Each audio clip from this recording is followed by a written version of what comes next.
ஸ்டைல்லையே chicken சாப்பிட்டு போர் அடிச்சு போச்சா? ஸோ இந்த மாதிரி டிஃப்ரெண்ட் ஸ்டைல் ஆஃப் சிக்கன் செஞ்சு சாப்பிடுங்க, ரொம்ப டேஸ்ட்டாக இருக்கும்.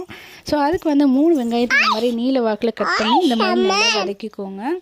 ஸோ வெங்காயம் நல்லா வதங்கணும். சிக்கனை நான் வாஷ் பண்ணி வச்சுருக்கேன். அதுக்கு தேவையான மசாலாவை ஆட் பண்ணிடலாம். அதில் வந்து 1 ஸ்பூன் வந்து மிளகாய்த்தூள் ஆட் பண்ணிக்கோங்க, 1 ஸ்பூன் வந்து கரம் மசாலா ஆட் பண்ணிக்கோங்க, 1 ஸ்பூன் மல்லித்தூள், 1 ஸ்பூன் ஜீரகத்தூள், 1 ஸ்பூன் வந்து பெருஞ்சீரகத்தூள். ஸோ பெப்பர் வந்து ஒரு 1/4 டீஸ்பூனு, மஞ்சத்தூள் வந்து ஒரு 1/4 டீஸ்பூன் ஆட் பண்ணிக்கோங்க. இஞ்சி பூண்டு மசாலா வந்து 2 ஸ்பூனு, தயிர் வந்து 1 ஸ்பூன், அப்புறம் பார்த்திங்கன்னா நெய் 1 ஸ்பூன் ஆட் பண்ணி, உப்பு வந்து தேவையான அளவு ஆட் பண்ணி நல்லா மிக்ஸ் பண்ணி விட்டுக்கோங்க. இப்போ வந்து நம்ம வதக்கி வச்சுருக்க வெங்காயத்தையும் இதில் ஆட் பண்ணிக்கோங்க.